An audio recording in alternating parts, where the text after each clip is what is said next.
Morning. Just on the M5 driving north. It's what time? Just after 6:30 Saturday morning. I've got quite a long day ahead today of driving.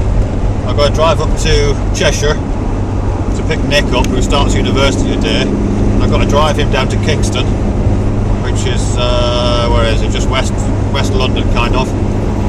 Then I've got to drive back up to Cheshire. Then up to my sisters. They're going to see my mum tomorrow, just north of Manchester. And then beginning of next week, I've got to drive John, my other lad, down to Swansea to university, and then back to Cornwall again. So I reckon I've got about 15 or 1600 miles up the next couple of days. And it's very foggy, but it's quite nice now. It's dark when I set off this morning, but now it's just foggy. I'm just north of Exeter. Actually, I'm thinking about, what am I thinking about? Well, yesterday I was thinking about affordances. Affordances is this, I guess it kind of means usability. The usability of something. And it's a word that's associated with this chap called J.J. Gibson, who I guess is a philosopher or something. I guess, sort of theorist anyway. And he writes about affordances and what he calls affordance structures, and how well, he's kind of theorising about perception, actually, and about how when we perceive something, like when we see something, for example, the first thing we see isn't its properties. The first thing we see is its function. And I think this has been kind of confirmed with kind of neurological studies as well. The first parts of the brain that are activated coming out of the visual cortex isn't the identification of an object as a name, or the identification of the colour or the shape of a thing. It's its functionality, what you can do with it. That's its affordance. And some things have more affordance than others. And a lot of designed objects, tools, things like that particularly, have got affordance built into them really strongly. So for example, the handle of a power tool, or the handle of a saw, something like that. You know, it's designed to be used for the hand, isn't it, you know? And I don't know if you're like me, but every time I go through a shop like B&Q that sells power tools, and sells tools, and I'm walking past the row of these tools, I can almost feel myself being drawn towards them, you know? I can feel the affordance of these objects, almost begging my hand to move towards them, you know, to gain a kind of maximum grip on these things. The affordance of tools. I know there's one, I don't know how valid this is, but there has been some work done on the affordance of other people as well. You know, whether this kind of perceptual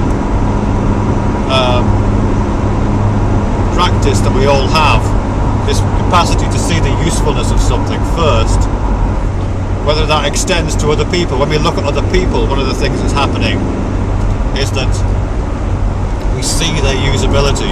I'm not talking about consciously, you know, it's just one of the first things that registers, you know, prior to recognition. And of course, one of the things that we use one another for, and I use that term advisedly, is that we use one another as sexual beings, don't we? Use each other as sexual objects.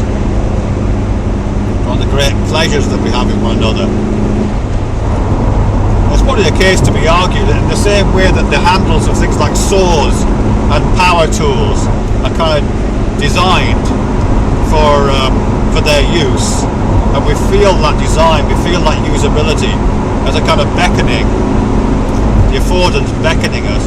I think there's an argument to be made for people like that, particularly things like pornography, pornographic images, because quite often the way that pornographic images are constructed and photoshopped and lit, and the kind of postures that people sit in, it's almost as if they're presenting themselves as kind of tools, really, as tools in the way that, you know, like a handsaw is a tool,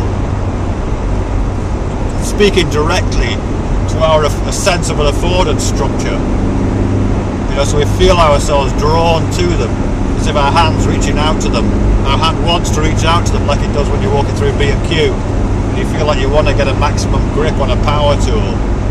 You know, you flick through the pages of Fiesta or Razzle or Playboy or one of these magazines. There's the Reader's Wives section of Fiesta. Or maybe not that section, but one of the, you know, and you can almost feel your, you know, almost prior to recognising what the image is, and certainly having any kind of sense of what the person that you're looking at might be like, or what they might want, or what their lives are like. Certainly prior to any of that, you can kind of feel the rising of your affordance and a beckoning for your hand to you know, be accommodated by that affordance. That makes sense? I don't know. Anyway, I'll keep going.